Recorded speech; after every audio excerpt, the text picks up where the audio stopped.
Bonjour, ici Jan Steele alias Lagous.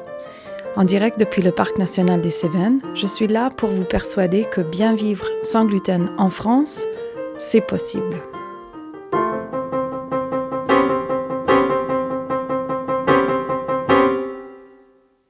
Gérante d'une cuisine pédagogique et d'une chambre d'hôtes 100% sans gluten dans le Parc national des Cévennes, je suis aussi malade cœliaque depuis toute ma vie et maman de 2 enfants qui eux aussi mangent sans gluten. La communauté des personnes vivant sans gluten est en croissance permanente. Mon objectif est d'offrir à ces gens des pistes vers une vie meilleure sans gluten. Allons-y!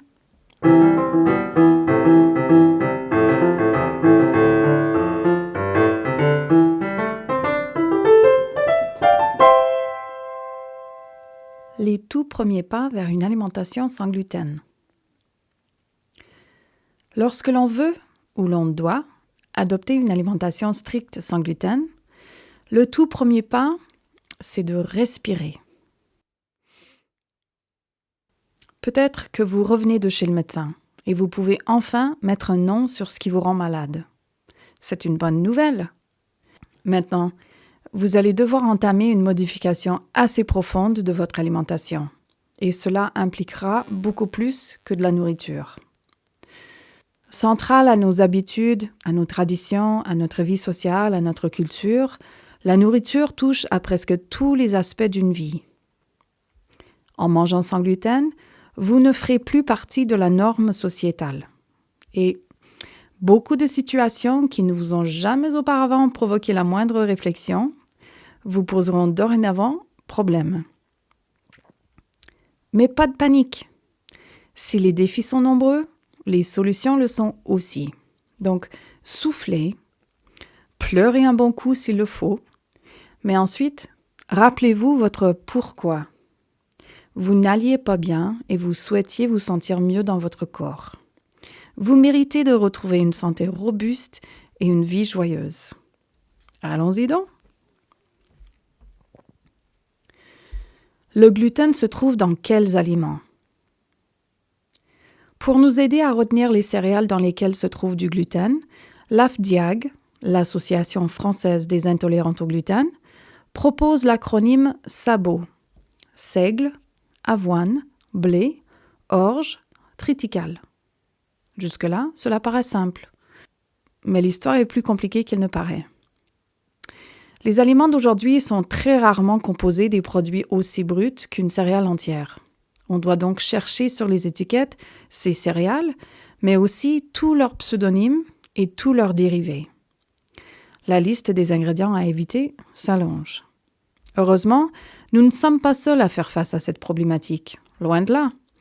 La fréquence des allergies alimentaires et leurs conséquences sur la santé ont amené les pouvoirs publics à instaurer des mesures d'information du consommateur.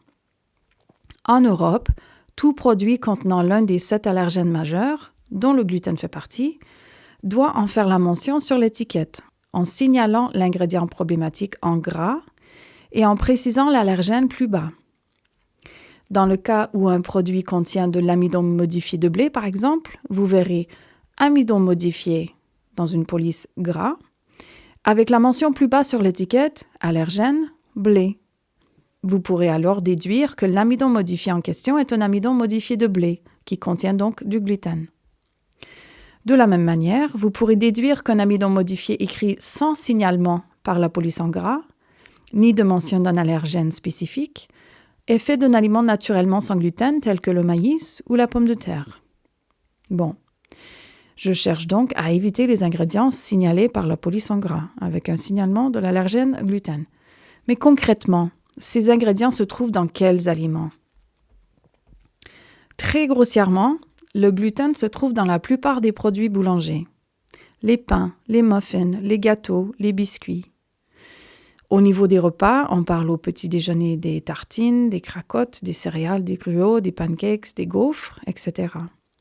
Au déjeuner et au dîner, on parle des pizzas, des pâtes, des panures, des soupes et des sauces épaissies.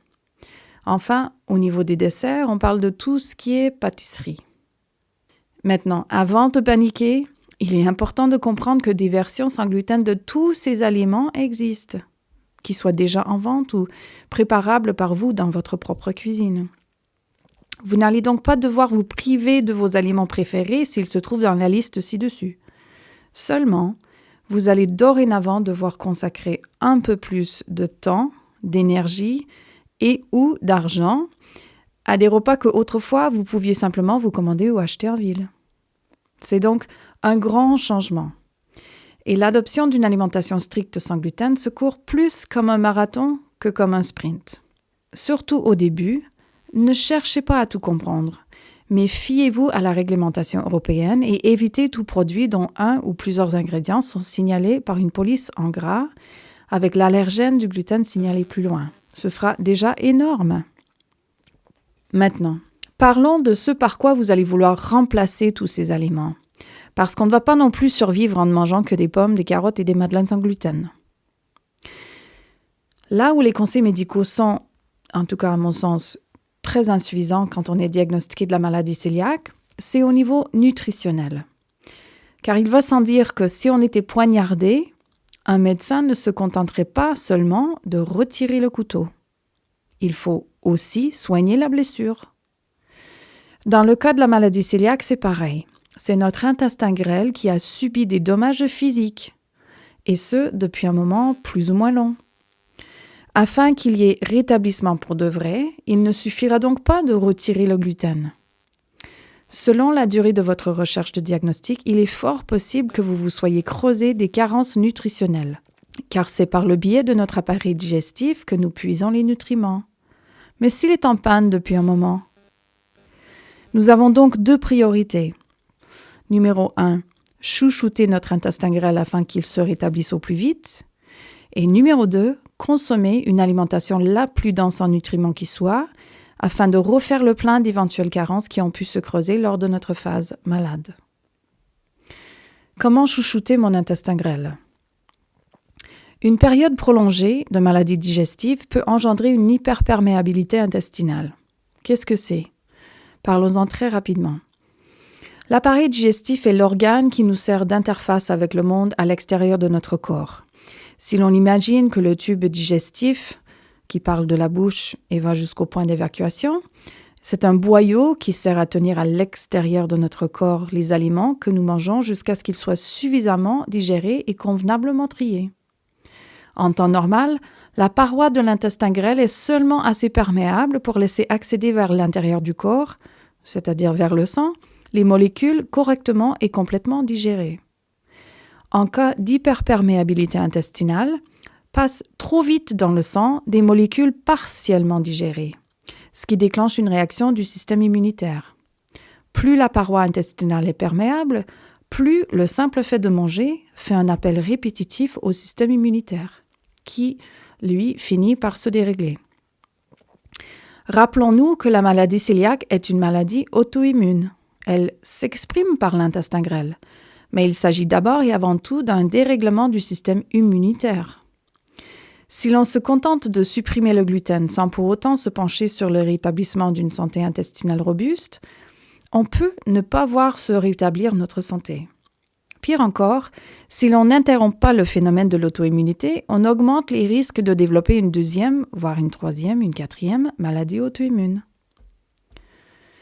Afin de chouchouter votre intestin et favoriser son rétablissement au plus vite, je souligne donc au moins un nutriment que je trouve crucial lors de la transition vers une alimentation sans gluten. Il s'agit de la glutamine.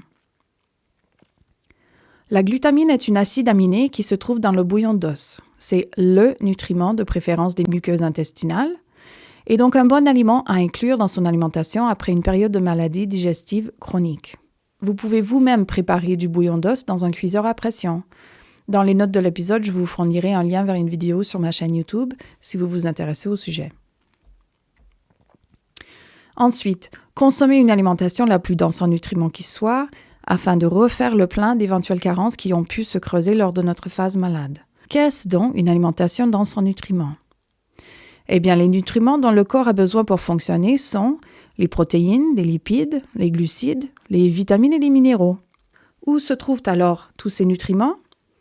Les aliments les plus denses en nutriments sont les produits bruts, les fruits, les légumes, les viandes pures, les poissons et les fruits de mer. Et vous savez quoi ? Tous ces aliments sont, d'emblée, naturellement sans gluten. Chouette! Pour estimer les nutriments que peut offrir un aliment, une bonne règle de base est que plus un aliment est transformé, moins il sera nutritif. Une pomme locale, fraîchement cueillie par exemple, aura bien plus de nutriments qu'une pomme pote. Pourquoi? Parce que les pommes utilisées pour fabriquer des pommes potes, même celles sans sucre ajouté, ont dû être bouillies à haute température, ce qui altère les fibres de la pomme, tue les enzymes et élimine aussi bon nombre de vitamines. Après, tous les produits ne sont pas comestibles dans leur état brut. On se voit mal croquer des grains de riz entiers, par exemple. Il y a donc un juste milieu à trouver. Mais si nous supprimons les pains et les produits boulangers classiques, si nous supprimons les céréales et les pâtes avec gluten, si nous minimisons notre consommation de produits industriels à moins qu'ils soient sans allergènes, si nous achetons de préférence les produits bruts pour préparer nous-mêmes nos repas, on fera d'une pierre deux coups, car nous améliorerons la densité nutritionnelle de nos repas tout en respectant notre besoin du sans gluten. Petite parenthèse sur la contamination croisée. Vous entendrez sans doute parler de la contamination croisée et les dangers qui y sont liés. Je dédierai un épisode entier à ce sujet, mais version anti-sèche, voici ce que vous devez savoir au début. La contamination croisée arrive dans les moments où vos aliments naturellement sans gluten seront contaminés par des restes. Des restes qui demeurent sur un comptoir mal essuyé, dans une poêle mal lavée ou dans un condiment partagé. Pour l'instant, utilisez juste votre bon sens et ne partagez pas, par exemple, la moutarde dans laquelle vos enfants plongent à répétition leur couteau pour tartiner leur pain classique. Ils y laisseront forcément des miettes de pain qui viendront ensuite contaminer votre nourriture. Tada! Contamination croisée. Je sais à quel point ça peut paraître intimidant au début de devoir manger sans gluten, mais je vous assure que c'est tout à fait possible. Mes enfants et moi en sommes la preuve.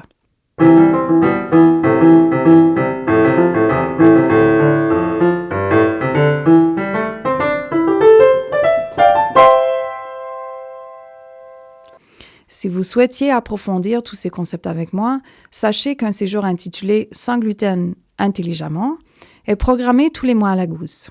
Visitez dès maintenant le site web pour voir les dates. Je garde exprès le tarif de ces séjours au plus bas afin de permettre à un plus grand nombre de personnes d'y accéder. Surtout au début, un tel séjour offre une aide ciblée, une pause salutaire pour vous permettre de manger sans gluten en toute sécurité, poser toutes vos questions en temps réel à une expérimentée et pratiquer des recettes qui vous serviront dorénavant dans votre quotidien.